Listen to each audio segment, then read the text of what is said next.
Welcome to my Days of Our Lives official channel. I hope everyone is having a wonderful day. Before we begin, please hit the subscribe button and give this video a thumbs up. Holly showed up at the Horton cottage so she could meet Tate. When she realized Tate had prepared her lunch, she felt moved. She was especially happy that he had put together a bouquet using flowers he had personally chosen. Tate admitted that he had been bored, but he was happy that Holly had managed to slink off without any problems. Nicole called at that exact moment. Holly made an effort to ignore it, but Nicole persisted in phoning. When Holly did respond, she stated that she was working at the bistro. Nicole argued that she had to see Holly following work. They needed to move as quickly as possible, and Nicole asked Holly to go apartment hunting with her. Nicole emphasized the urgency after Holly claimed, under false pretenses, that she was working 2 shifts. Holly agreed to meet Nicole in between shifts since she wanted to take a break from it all and look for an apartment together.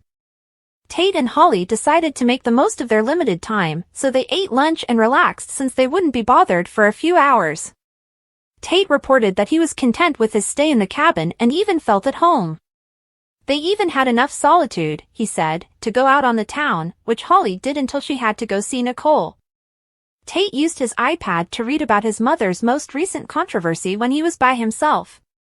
When Eric got at the DeMera mansion, he was furious and insisted that an enraged EJ signed the divorce papers. First and foremost, Eric wanted to address the issue that EJ had taken his son away from him. Reminding Eric that he had brought Jude over to him, EJ asserted his innocence. Eric said that EJ had helped Sloan escape the following day and that he knew the truth that evening. Eric became even more irate when EJ refuted his charges and warned him that he would suffer in the same manner as Eric. Eric wasn't convinced by EJ's insistence of innocence. Since he maintained that Sloan lacked the strength to take out EJ, it followed that EJ had staged the event in order to aid Sloan evade punishment. Eric informed EJ that he was committed to gathering evidence and locking EJ up. Eric went back to telling EJ to sign the divorce documents, but she refused and tore them up in front of him. EJ threatened to make Eric and Nicole's lives as miserable as possible by holding off on things as long as possible. Because Marlena had struck him across the face, a brazen EJ threatened to sue Marlena for assault if Eric did not leave him alone. Eric was reminded by EJ of the various ways he could harm him. I have a question. Holly, is she aware that you murdered her father? She is aware that her father was killed by an intoxicated motorist, but I wonder how she would react if she discovered it was you. Eric pointed out to EJ that the knowledge could destroy Holly and Nicole's bond, but EJ was unconcerned. Eric pleaded with EJ to consider Holly's sentiments. She didn't deserve to be hurt because she had never done anything to EJ. After all, EJ promised to keep it a secret, but he still intended to treat Nicole badly after the divorce. Then EJ joyously told Eric that since EJ had conveniently forgotten to file the divorce papers, Eric was still married to Sloan. Eric went back to meet Nicole and Jude at the spectator office following his altercation with EJ. Nicole was informed by Eric that EJ had destroyed the divorce documents and made a threat to inform Holly that Eric was the drunk driver who had murdered Daniel years prior. Though he informed Nicole that EJ intended to drag out their divorce for years, Eric reassured Nicole that he had talked him out of it. Eric proposed that they leave Salem while Nicole pondered their options.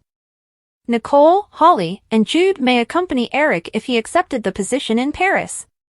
Upon seeing Holly later, Nicole surprised her daughter by proposing that they look for apartments in Paris as opposed to Salem. Holly insisted she wasn't going anywhere and was appalled by the thought. Relatively inebriated, Brady awoke in a Salem Inn room to discover he had shared a bed with Fiona. When she handed him something to help with his headache, he tried to say thank you, but he couldn't recall her name. They discussed the previous night's events, with Fiona mentioning the potent martinis at the Brady pub. Brady was quickly relieved to hear that all they'd done was sleep together. Brady's relief, however, was quickly replaced with dread upon discovering that Fiona was Xander's mother. Fiona stated that although she and Xander had lost contact, she was required to attend his wedding because he had invited her. Then, startling Brady, Fiona described the extraordinary events of the previous evening. I assume now that the secret is out. Victor's long-lost son, Xander, Fiona declared. That shocked Brady, but he didn't appear shocked to find that Teresa was the one who had fabricated the letter. Fiona requested that Brady keep her drinking under wraps as she was meant to be sober while he dressed to depart. Brady vowed to keep quiet after acknowledging that he was as well. Brady departed, and Sarah came over. In addition to inviting Fiona to the little wedding she and Xander were planning at the Kiriakis' home, she wanted to talk about the revelations from the previous evening. Fiona didn't think Xander should be getting married, thus she didn't think that was a good idea. When Sarah entered the Kiriakis' living room, she saw Alex consuming a drink and fixated on Victor's picture. She was curious about Alex's condition. "I just found out my whole life was a lie again," he remarked, seeming dejected. Alex sat down with Sarah to discuss everything while he drank more. Alex acknowledged that he felt foolish for not realizing that Teresa had been deceiving him all along. In addition, he felt bad about how poorly he had handled Justin over those months. "Maybe the worst part was being just not who I thought I was," Alex stated. Alex claimed to have come to terms with the fact that Victor had lied to him all of his life and that Teresa had told him the biggest lie of them all. He acknowledged that everything in his life had changed once more. Sarah conveyed to Alex that Xander shared her sentiments. She brought to Alex's attention how Victor had treated Xander cruelly for the most of his life, giving him brief moments of hope that he would be welcomed into the family but continually ripping those moments away. Other than that, all Victor did was make him feel unworthy and unwanted, Sarah replied. Alex retorted, "Maybe because that's true." Teresa, who was furious, told Alex that he sounded a lot like her at that particular moment. When Alex had finally collected himself, he expressed his gratitude to Sarah. He might never have found out and would have been married to a woman who had deceived him if she hadn't asked Fiona to the wedding. Teresa didn't find the earliest flight out of Salem when she got to the airport. Xander discovered her seeking clarification. Teresa had proven Alex's paternity by faking the documents, which infuriated him and made Xander wonder why she had done it.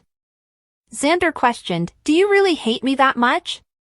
"And then some," Teresa snapped back. Xander was aware that Teresa had acted in such a way because she despised him and wanted the money. "You saw an opportunity to steal from me and hand it to Alex so you could still enjoy your spoils yourself, right?" Xander stated. He made the point that if Bonnie had never mailed the invitation to his mother, Teresa's scheme would have been a complete success. Teresa, distraught and resentful, acknowledged that she had, and she was left with nothing. Teresa's trip to New York was called at that point, but Xander continued to make fun of her actions. Teresa attempted to avoid him, but Xander cautioned her that she would not succeed in doing so. It dawned on him as well that Teresa was the hoodie-wearing woman who had abducted Victoria. Teresa refuted the charge, but Xander didn't think she was sincere. Teresa was lying, and he knew it, and he was glad his mother had come when she needed to call attention to it. Xander took Teresa by the arm and pulled her down to the Salem police station despite her best efforts to flee. Xander relented after Teresa pointed out that he lacked evidence, but he cautioned her that she wouldn't get away with it. "No matter where you run, you can't hide from me," stated Xander. When left on her alone, Teresa found it difficult to decide whether to board the aircraft. Afterwards, she went to see Alex and Brady at the Kiriakis' mansion. Xander's next appointment was with EJ at the DiMera mansion. Xander informed EJ that he intended to accuse Teresa of snatching his daughter. EJ consented to issue a warrant for arrest. Thanks for watching. If you like this video, so please don't forget to subscribe my channel and don't miss any update.